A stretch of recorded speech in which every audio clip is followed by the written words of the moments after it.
Could the operation go even further, with some of the doctors allegedly involved as well? That is one of the questions now being raised as investigators dig deeper into the exposed surrogacy ring in Pampanga. 3 arrested suspects, whom authorities say were behind the operation, faced questioning as more disturbing details emerged about a growing underground network. The facilitator claimed the arrangements could run for 1 to 2 pregnancies at a time, and said the clients were not ordinary individuals. Most of them, he said, were foreigners, while others were reportedly based abroad, including OFWs. He also admitted that there were other operators involved. This account, however, appears to contradict what the NBI's undercover agent reported. According to investigators, no sexual intercourse took place. Instead, all pregnancies were allegedly carried out through IVF and were done by doctors. As the probe continues, another significant detail has surfaced, one that was also confirmed by some of the surrogate mothers themselves. The intended parents, they said, would sometimes visit once the women were already pregnant, but they did not reveal themselves openly. The visitors would wear blindfolds or conceal their identities.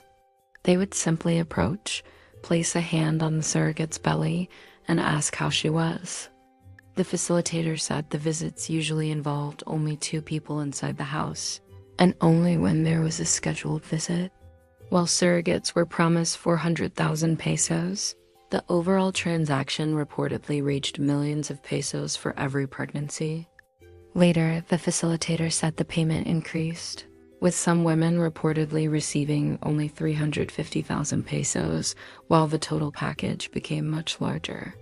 He also claimed that at least 5 medical practitioners were personally known to him and were allegedly connected to the operation. Among them, he said, were an OB/GYN and an embryologist. But a doctor in Pampanga allegedly handled the actual deliveries as well. For now, the NBI says it has no confirmed evidence yet that doctors were directly involved, but it has not ruled out that possibility. Authorities are also stressing that, despite how the process may appear on paper, the whole arrangement may still point to exploitation. The NBI explained why the operation may fall under human trafficking, noting it does not always involve force or threats. It can involve deceit, such as promises of large sums of money that lure women into entering the arrangement.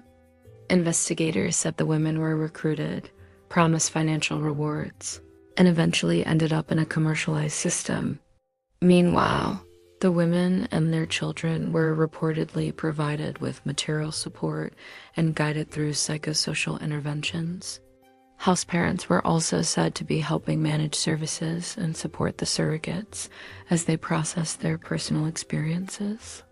Still, advocates of surrogacy argue that society should take a more open-minded approach.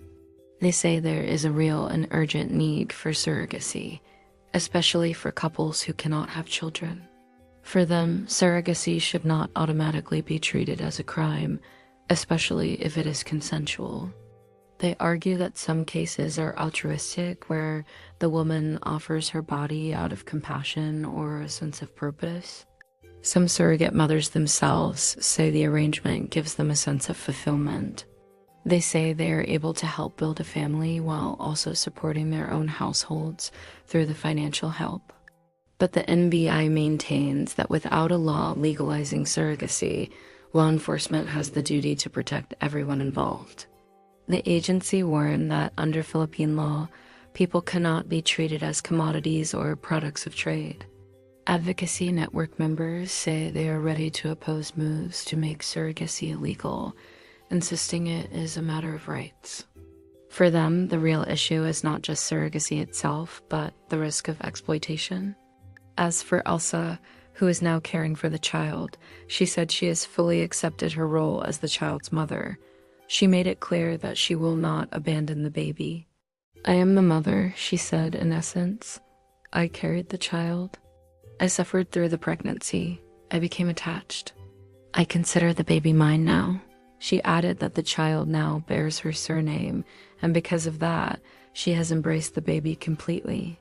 3 suspects arrested, IVF secrets exposed. And the Pampanga surrogacy scandal keeps getting deeper. We break down the allegations, the NBI's side, and the debate. Is surrogacy a crime or a right? You'll want to hear the full story.